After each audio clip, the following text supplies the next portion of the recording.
does it taste good? And does it make you smile when you eat it? And if the answer is yes, then yes, it is good enough, and it doesn't matter about the rest. It's so, finding that confidence, I think, is probably where I found that voice to be louder and clearer. This is The Crackling. I'm Anthony Huckstep. Learning to cook, long hours, mastering technique and gaining the confidence of your craft is one thing. But understanding restraint on the plate and cooking with heart is something altogether different. For Jacqui Challinor, food is about flavour first, and the rest will sort itself out. Well, Jacqui, it's been a pretty big year and you finally opened Nomad in Melbourne. What's it like being down there? Amazing. It was such a long-awaited thing, like so many years in the making, getting to this point that it was all pretty surreal, to be honest, opening it. I think opening night, we had our soft opening, so it was all family and friends and, our nearest and dearest, and everybody kept saying to me, how does it feel? And I was like, I don't know. It was just, I just felt totally numb. Like it was just really, really, really super surreal. And I think on the second night, it started to sink in a bit more. And it probably wasn't for about a week that I really sort of stood back and said, okay, cool. We did this. Go team. But it's been incredible. Like it's just, once the dust sort of settled a little bit and I sort of settled into my new place, just exploring and being in a new city and eating at new restaurants and meeting new people, and just how incredibly welcoming the Melbourne hospitality community has been to us. It's been so lovely to be down here. It's just like feeling a bit like a new person. It's been amazing. Had you spent a lot of time in Melbourne, and what's the experience been like? Has it surprised you? Yeah, well, I'd always done, the hospo fly in, fly out visit Sunday, Monday. And just, I think the most I'd ever spent down here is 2 or 3 nights at a time. So spent a fair bit of time down here. I come down here pretty frequently, but never an extended sort of period. So you always end up eating at the same restaurants because there's only so many that are open on those Sunday, Mondays. So it's been awesome to be able to come down here and eat at all the places that you never kind of really got a chance to visit. And, just being like, I love to run. So I, just setting out for a run and checking out a new suburb every weekend and going to Melbourne loves a patisserie and a bakery. So that's been great. I love that about Melbourne. So just, just going for a run and checking out somewhere new every weekend. It's been amazing. I think Melbourne does, the suburbs seem to be, I don't know if it's just because I'm somewhere new and it's exciting and it's something different to look at, but there seems to be a lot more going on outside of the CBD than what you kind of find in Sydney. So I've loved that, just kind of getting out and eating, basically. I'm eating my way around Victoria. That's my mission. Well, Nomad in Sydney is an incredible beast and big part of the culinary landscape there, and in many ways a very Sydney restaurant too. How different is Melbourne Nomad to the Sydney one? So different. It still doesn't feel like home to me yet. It looks totally different. It's about half the size. Well, the footprint would be less than half the size, but we seat about the same, about 50% of what we do in Sydney. The space is totally different. It's kind of that subterranean Melbourne basement vibe going on a little bit. The kitchen still is open and a really central part of the dining room, but it's a lot more, I would call it a lot more polished and kind of refined than what a Sydney dining room looks like, which is kind of what we love about it. And it was always the intention to have it be different. We've always said that we didn't want to just do Nomad Sydney and Melbourne. We wanted to create something for Melbourne, unique to that, but still carry on, like the theme and bring down the heart and soul of what we do in the kitchen and the service up in Sydney, but bring that down, but make it look a little bit different and shake it up a bit. So I think we were very successful in that. And it's a beautiful space to sit in. It's cozy and the kitchen's still there. I think the thing that made me feel like home was when I was walking up Flinders Lane and I could smell the smoke out on the street, and I was like, okay, we're in Nomad now. I get it. There it is. Well, cooking with fire is at the heart of what you do, but is the food different to Sydney? Are you cooking differently there? Yes, but no. I think with the smaller dining room and the smaller kitchen, it's sort of given us a chance to make the refinements that I think I've always wanted to do but haven't really had the chance to do in Sydney. I think if you've eaten at Nomad Sydney, you'll recognize the food, and I think it's still unmistakably Nomad. There's a lot of the signature dishes from Sydney are still here, but we've kind of, where we can tweak or change the product to suit local or buy from a local producer, we have done. So, our burrata dish in Sydney that we do with the fennel jam and the alto olive oil, which I won't give up because it's the best. But the cheese, we swapped cheese makers. So up in Sydney, we use Vanilla, which is a cheese maker based in Marrickville, and they do incredible burrata.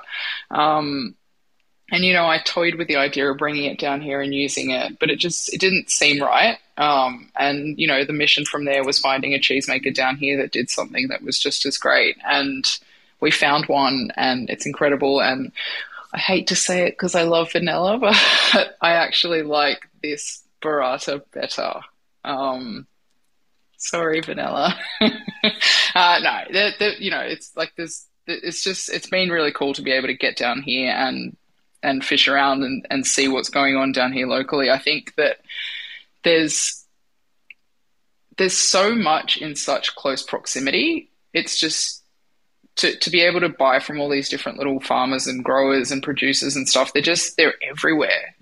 That's been something that's been really incredible about being down here. And I think I missed a bit of an opportunity. The intention was to come down, and I was, prior to lockdown, coming down once a week to do the staff recruitment thing and, go out and visit farms and all that sort of stuff. And I lost that opportunity with the lockdowns. And so it was kind of a bit of a scramble. As soon as the borders open, I was like, quick, let's get down there. And 3 weeks later, we opened the restaurant. I didn't get that chance to kind of invest as much time as I would have liked to getting out there and meeting people and finding great products. So that's sort of been a bit of a process when we opened, is filtering some of those people out and meeting new people and finding new things to put on the menu. So it's been a whirlwind, but it's been fun. It's been fun. You only need to spend a few seconds on social media and you'll see a photo of the pork cutlet dish that you've put on the menu there. It's become pretty popular. Tell us a bit about it. That was my wonderful head chef, Brendan. He took on a lot of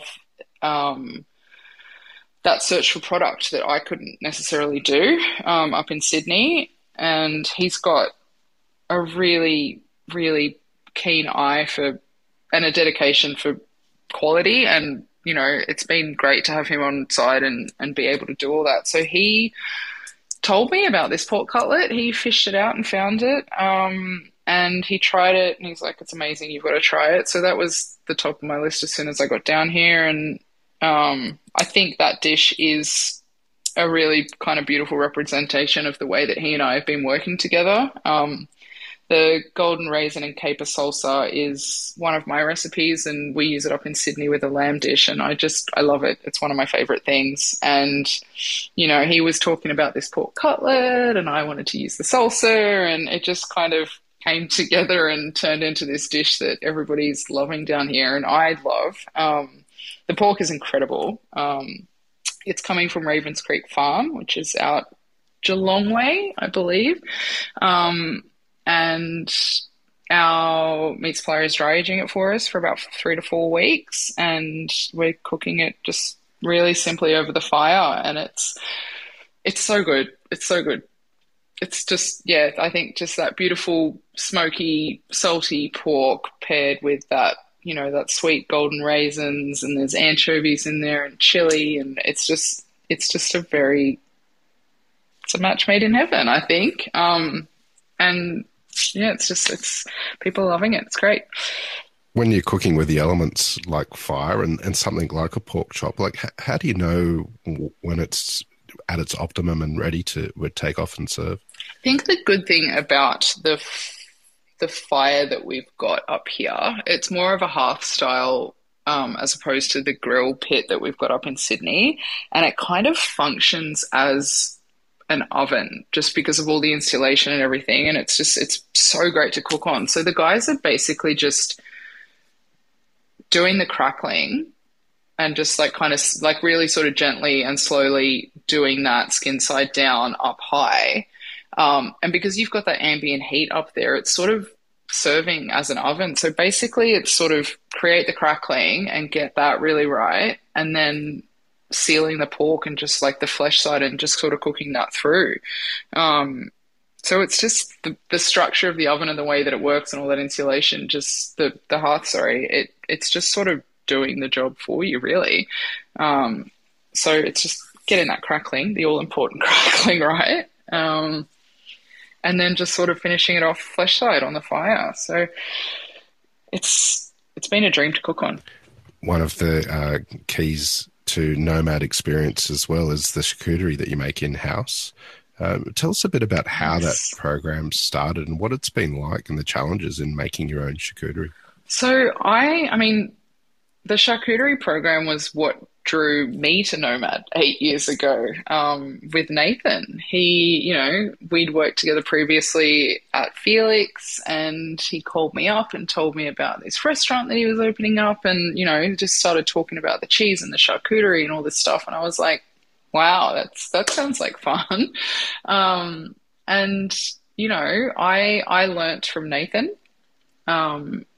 at Nomad all those years ago, and then I kind of passed that on to the guys that I was working on, and it ended up landing in the hands of Sam, who is our head chef up in Sydney. And to his credit, he just took it and ran with it, and he's made it better than what it ever was or ever possibly could be. Like, he's just, he's read the books and he's spent the time. He's just, it's like his passion project. And, I haven't touched it myself in such a long time because Sam's just turned it into his baby, and it's like he's just done such an incredible job with it, and it blows me away when I try it because it's so good. I've never had anything like in that sense that good. He's just done such an incredible job with it. And so yeah, it's not easy. Things go wrong, and you lose product, and you can control it as far as you can possibly control it. But sometimes, something in the initial stages might have touched something that contained a bit of bacteria, and, from there it ends up spoiling a product, and you don't know it until it's finished. So it requires patience, and it requires a lot of love, and I don't have patience, which is probably why Sam did such a good job with it. But yeah, it definitely presents its challenges. It's time consuming, and especially in a beast like Nomad Sydney, finding the time to do it and maintain it and keep on top of it is difficult. So the fact that they have maintained it and done such a good job of it, I think, it's such a credit to the team up there. So yeah, it's just something, it's special to Nomad, and it's something that, I never really want to compromise on, and I never want to let go of, because it just, you can get charcuterie everywhere and anywhere, but what we do is unique. And it's just a really important part of the team, and, giving somebody and young chef something different to kind of look at and learn. And it's, I think that's a pretty special aspect of what we do. You've become one of Australia's most influential natural cooks that cooks with instinct and heart first. Cute. That's a very nice thing to say. Over technique. But where did it all start? What was the lure for you to come into the industry? I always wanted to either be a nutritionist or a food stylist. Never wanted to be a chef. I've always loved food and grown up around it and always had a bit of a keen interest for it, but it was never chefing that excited me. And Miss Mackerel, who was my food tech teacher in high school, hi Miss Mackerel, if you're out there, I think like year 12, we would have been talking about where I was going. And, I think she sort of said to me, you should be a chef, or you should pursue this because you're good at it. And we sort of started discussing the food styling thing. I always wanted to get into magazines and do that. And I think she had a friend who worked for Women's Weekly at the time. And so she spoke to her, and this lady had recommended that I do this TAFE course to just get a foot in the door. And so that's what I did. I enrolled in TAFE. I think it was a commercial catering course that I did. And it was great because it covered, the food science side of things, which I really was super interested in. But it also had a practical day that we spent a day in the kitchen each week. And I ended up looking forward to that day the most every week. And that was the fun bit. And I went on about it to my mates for a lot of time, but I was always too scared to get into the industry because it's a boys' club, and that deterred me for a really long time. And eventually my best mate turned around and told me to shut up and stop whinging, and if I really wanted to do it, then I should just bite the bullet and do it. So I did. I went home and I started applying for jobs online, and the first one that I applied for called me back, and I went in for a trial and it was mine the next day. So yeah, it was never, my parents didn't want me to get into it, for all the obvious reasons of the hours and the pay and, the reputation that the industry has. And I ignored them, as children do. and here we are. What were some of the real key moments or restaurants that you worked at that sort of guided you as a chef? So my first job was at About Life, which now no longer exists, but they did kind of take over that whole organic, whole food cafe scene for a while there. And I often get a little bit of grief about the cafe beginnings, but to be honest with you, I think that kind of really shaped me as a chef. I think like as a first year apprentice, I was working in the short order kitchen under another chef, and she left after a couple of months, and they didn't replace her. They just left me to do it. And as a first year apprentice, to be running a short order kitchen by yourself and managing all of the prep that's involved with that, regardless of whether or not, like it was just bacon and eggs and steaks and stuff like that, it was still an incredible learning curve for me in the sense of time management and efficiency and relying on myself to get the job done. Instead of standing in a kitchen picking herbs, as apprentices often do get lumped with, I was actually cooking. And that job sort of extended out to, they had a cabinet with all these salads and, ready to go things. And my job ended up extending out to managing that. And so I was given creativity at a really early point in my start out. And I was working by myself essentially. So that was invaluable. Like I learnt, so many chefs these days aren't creatively confident, and to give someone that young and that green that opportunity to do that is pretty amazing. And I think that really sort of shaped the way that I worked in regards to speed and efficiency and getting things done. But it also gave me a bit of a leg up in understanding how to match flavors, as basic as they kind of were. It let me experiment with that and sort of develop the way that I was going to cook. So that was amazing. I'm so grateful that was how I started out.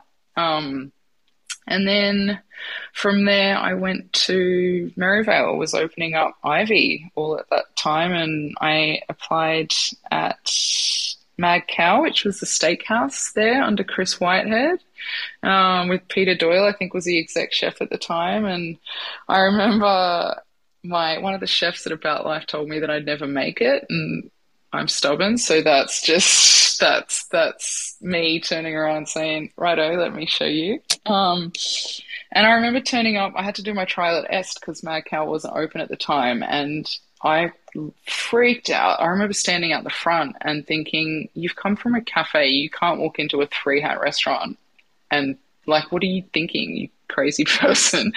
And I stood out the front and I called my dad and I was like, Dad, I can't do this. Like, what? I can't, like, I'm not good enough for this. And he was like, your dad's always your biggest fan. And he was like, what are you talking about?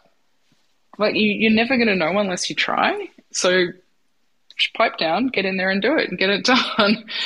And I remember being in there, and so I'm colorblind.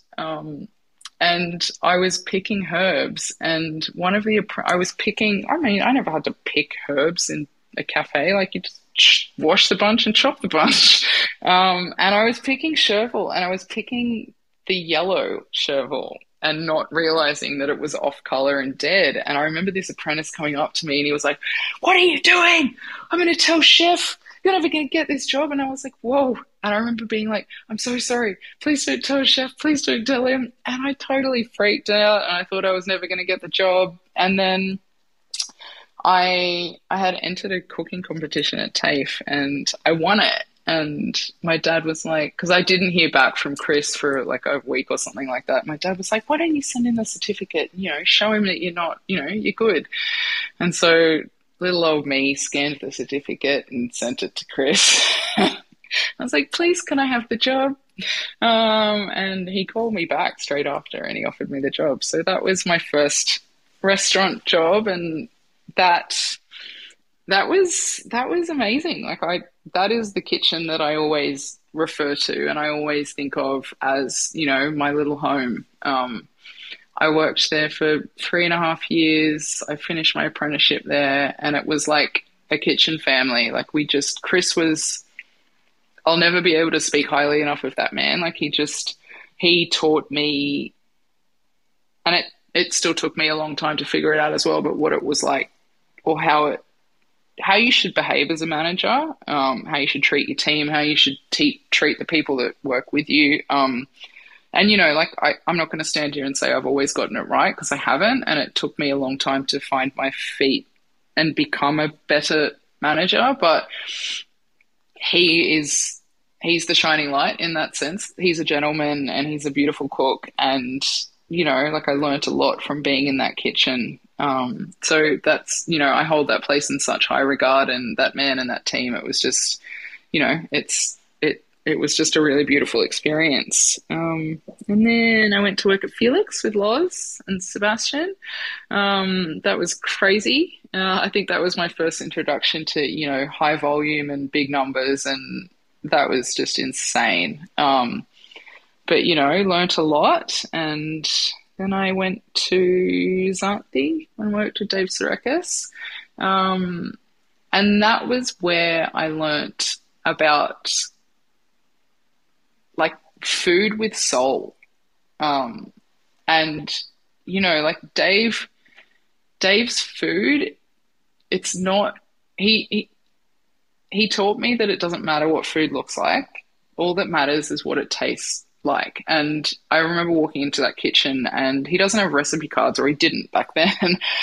And I was like, he would be like, make this.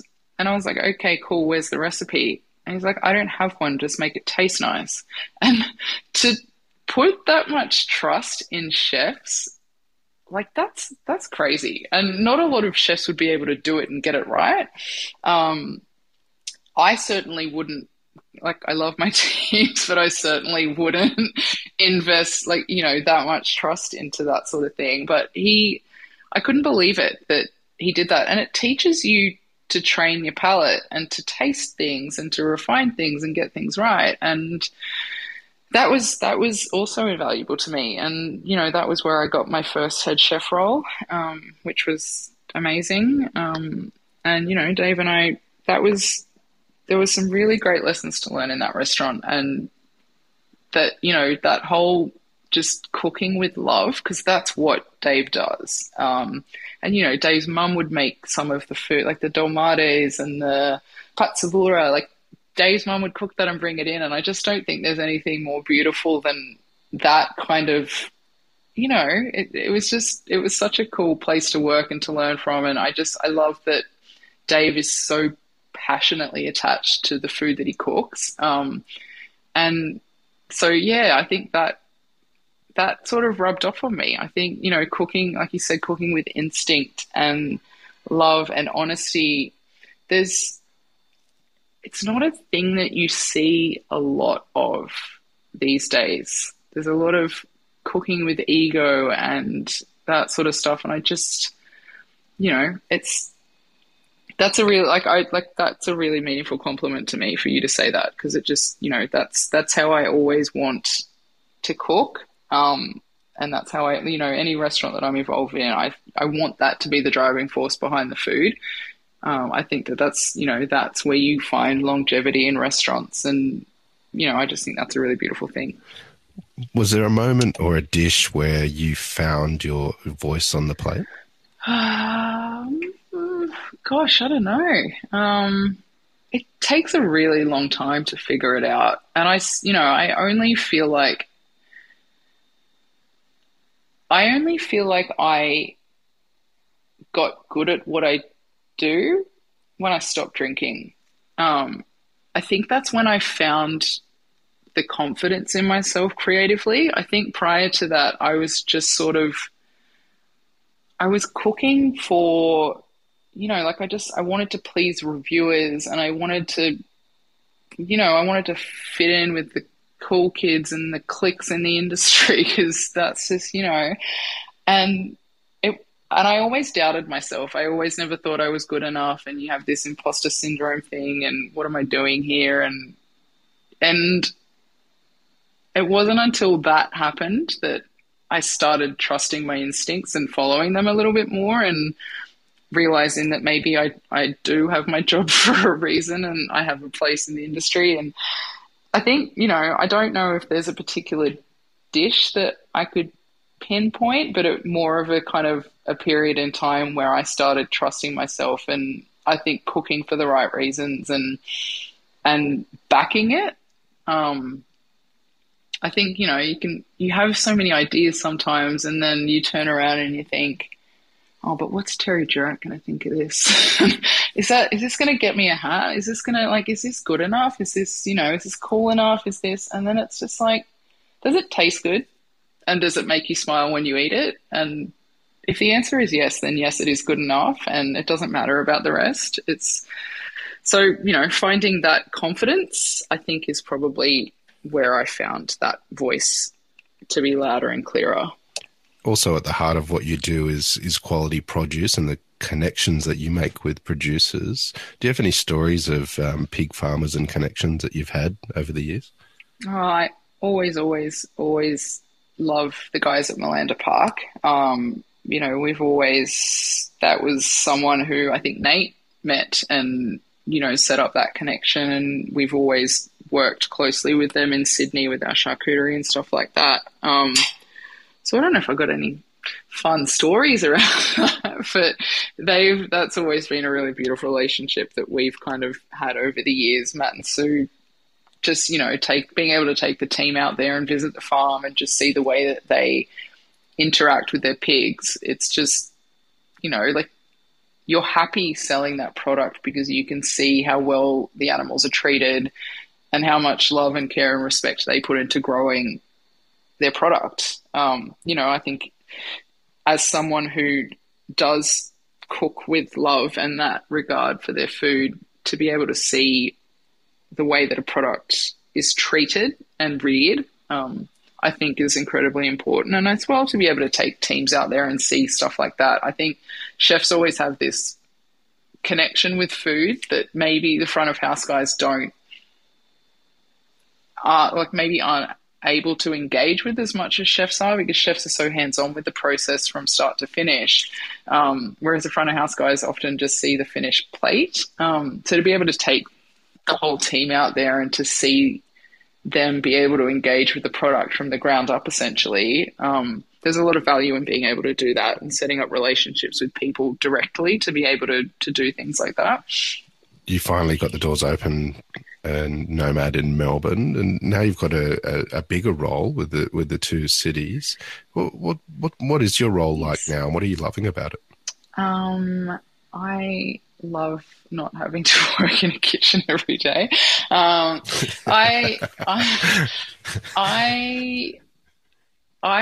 got to a point where, like, don't get me wrong, I love cooking, but I don't love that day-to-day anymore of it. What I find joy in these days is concepts and creativity and the whole picture, and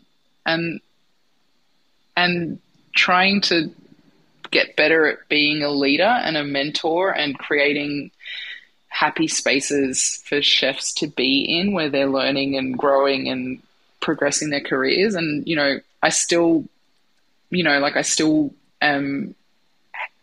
will always want to be hands-on creatively with the restaurants. But the day-to-day thing, I just, like, my brain doesn't want to handle that anymore. So that's what I love about my new role. I think as much as Nomad Sydney was always such a challenge for me just because of the volume and the scale of it, it was the same challenge day in and day out for 8 years. You know, like I called the pass every day for, 7 years after Nate left. And it's just the same thing day in, day out, constantly over and over, and the same kitchen. And, so it was, I didn't realize how badly that I was craving something different and to a different challenge.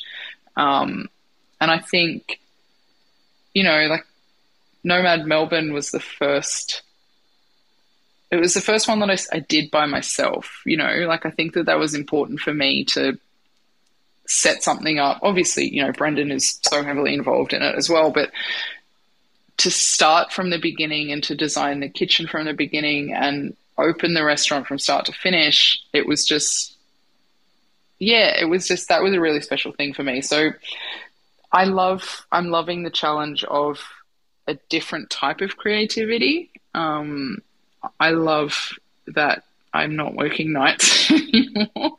That's lovely. And yeah, it was time for me to push myself differently. So that's what I love about the role. That's the most exciting thing for me, and especially with different things opening up. We've got another 2 venues on the way.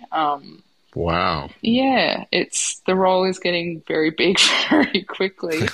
But different concepts, which is really exciting for me. I think, Nomad is something that I know, and I know it's something that I'm good at, and it's exciting to have different things coming up that are totally not anything like Nomad, and to be able to stretch my legs in that space and see what I can do. That's exciting. Wow, that sounds very exciting, and very much looking forward to hearing what that is.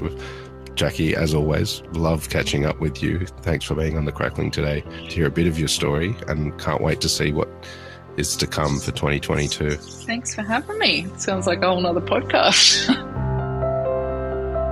This is The Crackling, a Deep in the Weeds production in partnership with PorkStar. I'm Anthony Huckstep. Stay tuned as we catch up with some of Australia's best chefs and pork producers to discover what makes Australian pork so special.